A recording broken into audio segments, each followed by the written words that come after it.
It was a murder that sent shockwaves through the local law enforcement community. November 15, 1974, Charleston County Police Officer William Cribb was shot and killed while trying to stop an armed robbery at Sam's Red and White on Folly Road. Somehow, the 29-year-old Cribb's murderers managed to get away and have still gotten away with it even after all these years. And this is a perfect example of the case where there was tremendous pressures, outside and internal pressures, to find the people that had committed that murder. Charleston County Sheriff Al Cannon was a North Charleston cop at the time of the murder. Cannon and then County Police Officer Mickey Whatley worked together on the Cribb case. The more time goes by, the more difficult it becomes. That's where Private Detective Howie Comen comes in. Comen recently convinced Sheriff Cannon to reopen the case and bring Live 5 News on board, hoping our stories will jog someone's memory. There are a lot of loose ends that need to be revisited. Starting with revisiting the original crime scene. With a turn of the key, we walked into the now vacant Old Red and White store to do a reenactment of Cribb's murder based on eyewitness accounts. Cribb and another off-duty officer went to the store to do some shopping. Cribb was armed. The other cop was not. Police say two men armed with guns walked into the store with robbery on their minds. Put the money in the bag. Put the money in the bag. Put the money in the bag. The two officers went to the front of the store. They confronted the individual and they got into a fight there. A third suspect acting as a lookout shot Cribb. He shot Bill Cribb in the neck and basically incapacitated him. He fell to his knees. One of the other robbers shot Cribb in the chest. The 29-year-old officer was dead. Go!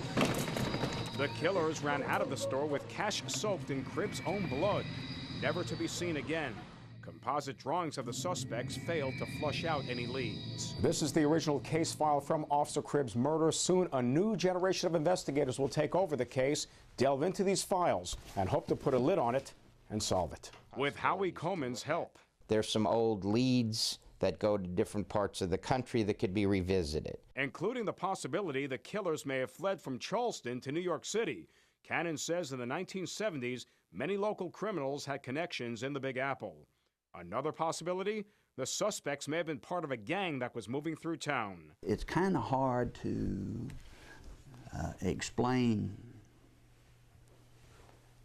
how they've gotten away with it for so long any other way. Even with many of the original investigators retired and witnesses gone or dead, detectives are determined to crack Cribb's murder and give his mother some closure. Maybe I think it's just been too long and I've accepted the fact that, of course, Bill's not coming back. Harv Jacobs, Live 5 News. I'll never forget that night. That's the most horrible night. That night was on November 15th, 1974. 29-year-old William Cribb, an off-duty Charleston County police officer, and another off-duty cop got caught in the middle of an armed robbery at Sam's Red and White on Folly Road on James Island. Cribb was shot and killed when he tried to stop the robbery. The three killers got away, and almost 36 years later, still have not been caught. His mother, 86-year-old Winifred Cribb, remembers the murder as if it happened yesterday. My son Jack called me and told me, he said, there's been a policeman killed over the red and white, and they think it might be Bill. I said, oh no. And so he said, yes. Found out it was Bill. And I tell you, I have never forgotten that night. Most awful night of my life was when that child got killed. I'll always remember him. Mrs. Cribb says she also remembers the last time she saw her son alive. He had just been by my house. Yeah. And we talked, and he said, I'll see you later. I never got to see him later.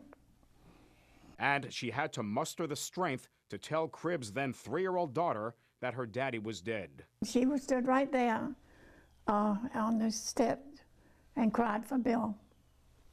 Oh, that broke my heart because I knew it was gone. Mrs. Cribb's been in mourning for 36 years with the added pain that his killers got away with murder. Maybe I think it's just been too long and I've accepted the fact that, of course, Bill's not coming back. Private investigator Howie Comen is convinced Cribb's murder can be solved. He's written letters to clergy in the Charleston area asking their congregations to pray for the Cribb family, the killers, and the killers' families, hoping it will lead to a confession. 36 years, these people have this on their conscience that they shot this man and killed him. If a minister started praying about it and offered salvation, the person might jump at it and might go ahead and confess. Mrs. Cribb would like to look her son's killers in the eyes and ask them, why did you do it? Why did you have to kill my son? Why? They are questions she and investigators hope to get the answers to someday soon.